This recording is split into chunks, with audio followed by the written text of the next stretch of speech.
Hola queridos amigos, ¿cómo andan? Hoy toca hacer uno de los videos más difíciles de la serie de Once, de la República de Once, porque vamos a hablar de la tragedia de Once, uno de los accidentes ferroviarios más grandes de la historia argentina. Me gustaría decirles bienvenidos a un mundo irreal, pero lamentablemente esto fue muy real.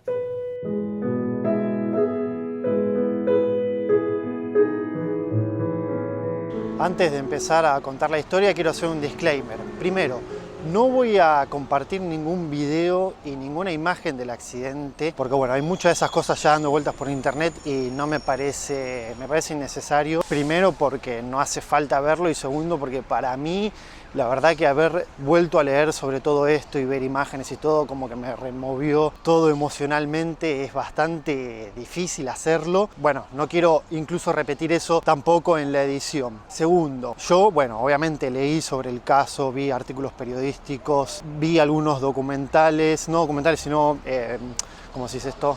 Informes periodísticos. Y si llego a dar algún dato que no corresponde o que no es del todo preciso, obviamente lo pueden corregir y pueden ratificarlo. No va a ser con mala intención, sino que bueno, es simplemente un error. De todas formas, no creo que tampoco sea el último video que haga sobre esto, sino que da como para hablar bastante y actualizar. Así que bueno, dicho eso, vamos para la estación que ya está acá enfrente.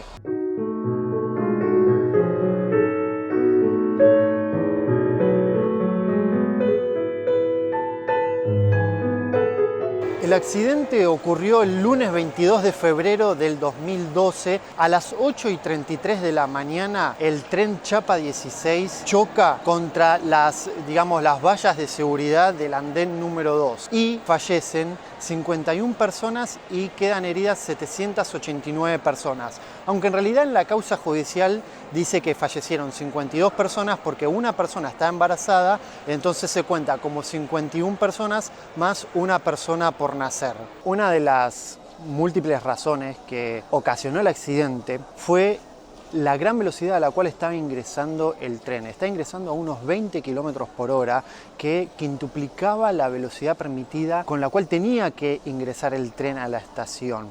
Fíjense cómo ahora eso cambió muchísimo, porque justo está llegando un tren incluso al mismo andén donde fue el accidente, y ahora la velocidad no lo calculé, pero deben ser más o menos unos 3 o 4 km por hora.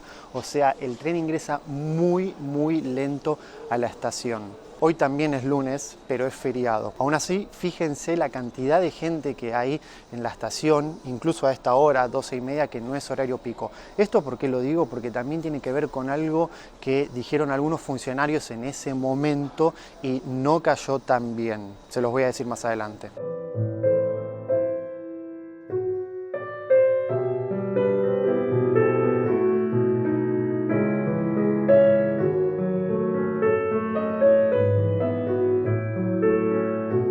Hoy por hoy, lo único que veo en la estación que recuerda a las víctimas del accidente es esto que está acá enfrente mío, que lo están viendo ahora ustedes. Hablé con algunos puesteros para ver si querían dar algún testimonio, si es que estaban en el momento del accidente o si trabajaban en el momento, y algunos no trabajaban, otros no quieren hablar, así que decidí que no le voy a preguntar a nadie más si quiere hablar o no. Si veo que alguien se acerca porque me ve filmando y me pregunta, pediré algún testimonio, y si no, bueno, veremos. Antes de seguir con la historia, quiero ver qué otros homenajes hay a los alrededores de la estación 11 con respecto a la tragedia. Me di toda una vuelta manzana por lo que es la estación de Once y no vi ningún otro homenaje sobre la tragedia del tren Sarmiento. Hay, bueno, pintadas obviamente por Cromañón, que es otra de las tragedias que ocurrió acá en Once. De hecho, hasta la estación de subte se llama 11 y 30 de diciembre, en homenaje a la fecha de la tragedia de Cromañón. Lo que pasa es que el subte se inauguró antes de la tragedia del tren Sarmiento. Sé que en la estación abajo hay una leyenda que hace alusión a dicha tragedia, a la tragedia del tren Sarmiento, porque yo la filmé, así que seguro ahora la van a estar viendo. Pero salvo por eso, no hay más que eso, que homenajee a las víctimas.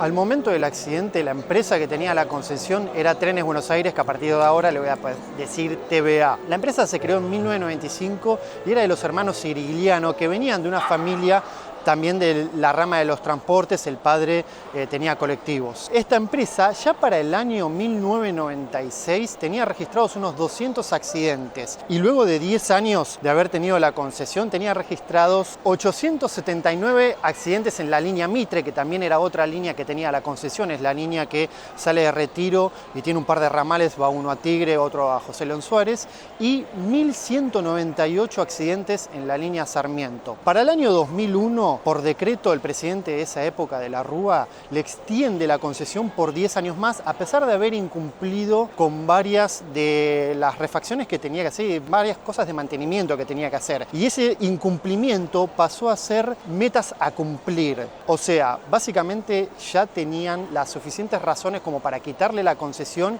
y aún así se la extendieron 10 años más a partir del año 2001. Cuando el tren choca, lo que provoca la mayor cantidad de víctimas fue que un vagón se incrustó sobre otro y ahí quedan atrapadas la mayor cantidad de víctimas y la mayor cantidad de víctimas fatales. Salvo por la víctima número 51 que estuvo desaparecido unas 60 horas, que fue Menghini Rey, que es el nombre más conocido por todos, porque fue la persona que estuvieron buscando durante varios días. ¿Por qué no había aparecido en la primera búsqueda?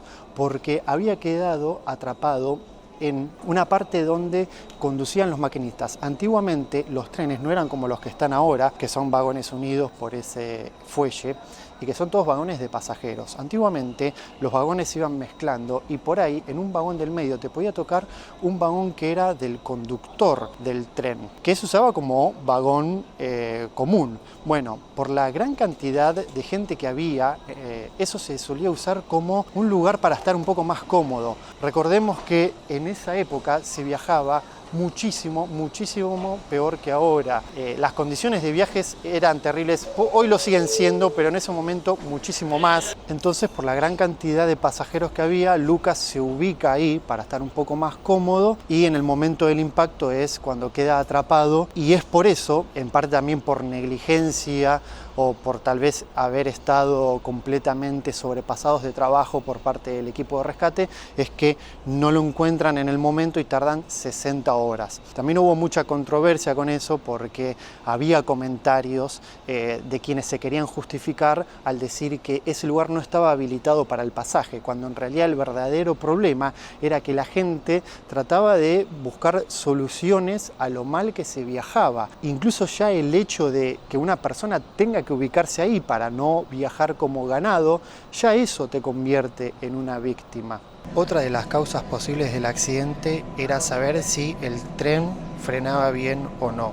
Se habían hecho peritajes y se había llegado a la conclusión de que solo 6 de los 8 vagones del tren tenían la capacidad de frenar y 7 de las 8 formaciones tenían diferencias en su mantenimiento. Luego habían contratado varios peritos, incluso peritos de parte, y todos concluían en que los frenos del tren funcionaban bien, o sea, el tren tenía capacidad para frenar, salvo un perito, el perito Brito, que había dicho que no funcionaban los trenes, que no funcionaba el sistema de compresión y que el maquinista no tenía capacidad de frenado.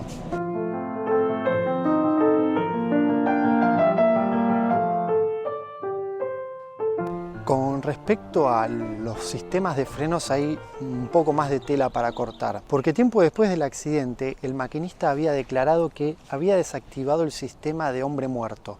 ¿Qué es el sistema de hombre muerto? Bueno, es un sistema para que el tren frene automáticamente en el caso de que al maquinista le pase algo. El conductor acciona una palanca hacia adelante y la tiene que dejar hacia adelante todo el tiempo. Entonces, en el caso de que el conductor sufra alguna descompensación o algún accidente o algo, se supone supone que al relajar esa tensión la palanca vuelve a su lugar y el tren se frena automáticamente. Bueno, ese sistema lo había desactivado para descansar la mano, para no tener que estar hacia adelante todo el tiempo. De todas formas, el maquinista seguía acusando que los frenos no funcionaban bien, o sea que no tenía la capacidad de freno. Y en ese entonces el juez Bonadío, el juez de la causa, había tomado solo como válida el peritaje de Brito, quien había dicho que no funcionaban los frenos. Y todos los otros peritajes los desestimó porque decía que lo único que querían hacer era culpar al maquinista y no a la empresa o al Estado. Por esa razón, los otros peritos fueron procesados y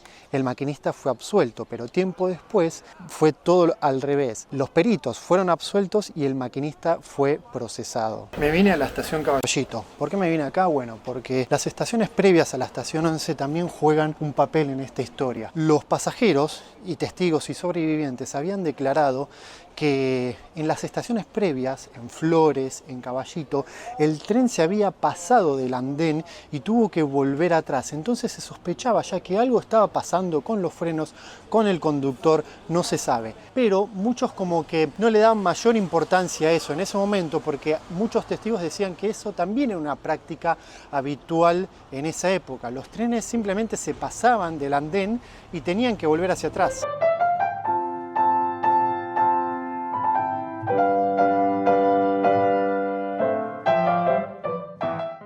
El estado de los trenes en ese momento era deplorable, pero deplorable en serio. Yo de hecho recuerdo esa época, eran muy malos los trenes. El hecho de que estén en malas condiciones era también parte de un plan de la empresa que tenía la concesión para cometer los siguientes actos de corrupción que derivaban en beneficios económicos para ellos. La empresa, a propósito, dejaba que los trenes se deterioren y que afecten al confort y a la seguridad de los pasajeros para de esa manera poder pedir un adelanto al Estado Nacional de plata para poder realizar esas reformas. Con esa plata no hacían las reformas, sino que, bueno, vaya uno a saber por qué. Y es por eso que este accidente también se lo considera como un caso de corrupción y no solo de negligencia empresarial. Y todo esto podía ser posible gracias a la complicidad de los dos secretarios de transporte de ese momento, que eran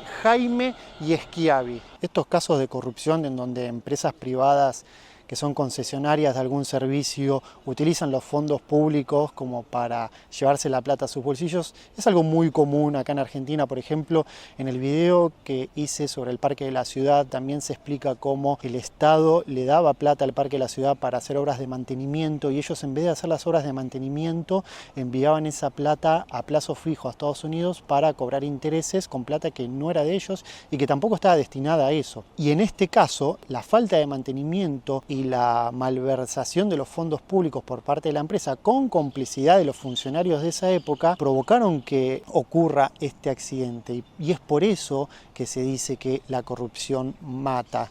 ¿Recuerdan que había mencionado antes el tema de la cantidad de gente y el día laboral o feriado? Bueno, eso fue porque uno de los funcionarios, creo que fue el secretario de Transporte de ese momento, Schiavi, había declarado que la cantidad de víctimas fatales fue mucha porque había sido un día laboral, porque si hubiese sido un feriado habrían sido menos víctimas. Y también tuvo una declaración muy desafortunada a de alguna forma culpar a los pasajeros, porque decían que tenían la costumbre de adelantarse a los primeros vagones para salir más rápido y no perder tanto tiempo. Y esa es una de las formas de culpar a la persona, a los pasajeros, por culpa de un sistema que funciona mal. Las personas que se ubican en los primeros vagones para salir rápido es porque están llegando tarde a su trabajo, le descuentan el día por llevar tal vez 5 minutos tarde, y en ningún momento los funcionarios se hacían cargo de que lo que funcionaba mal era el transporte, sin mencionar que también había mucha cantidad de gente porque el servicio era deficiente y con la poca frecuencia que había, tal vez por eso también se cargaba de gente los trenes. Antes de tomarme el tren que me lleve de vuelta a la estación Anse, voy a contar algo que es parte de mi recuerdo, no es algo que leí. El tren había ingresado unos 20 kilómetros por hora a la estación. Cierto es, según mis recuerdos, que el tren en esa época iba mucho más rápido y sobre todo desde esta estación Caballito, que es la anteúltima antes de llegar a Once. Hoy esa velocidad disminuyó muchísimo después, obviamente, del accidente. Y otra de las cosas era que decían que las vallas protectoras que debían amortiguar el golpe tampoco estaban funcionando bien, aunque a pesar de que hubiesen funcionado bien, solamente podían disminuir entre un 5 y un 7% la fuerza de impacto, que gran parte de que haya ocurrido ese accidente fue porque la velocidad era mucha al ingresar al andén.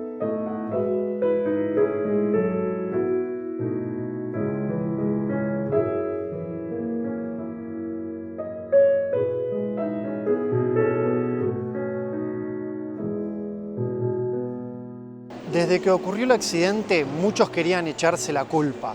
Algunos querían que la culpa la tenga 100% el Estado Nacional, otros querían que la culpa la tenga la empresa TVA y otros querían que hubiese sido culpa del maquinista. Lo cierto es que el maquinista no activó el sistema de hombre muerto y que habría dejado el tren a la deriva los últimos 200 metros antes de llegar a la estación, lo que habría provocado el accidente. Lo cierto también es que los trenes estaban en muy mal estado. La empresa TVA los había entregado al final de su concesión en mayo de 2012, casi en el mismo estado en que los había recibido en la década de los 90. Y también lo cierto es que el secretario de ese momento, el secretario de Transporte, Juan Pablo Schiavi, y el secretario anterior, Ricardo Jaime, fueron condenados a 8 y 6 años de prisión respectivamente, y Ricardo Jaime admitió haber recibido coimas por parte de los empresarios del transporte, y también lo cierto es que los dueños de la empresa TVA también fueron condenados a prisión por 9 años.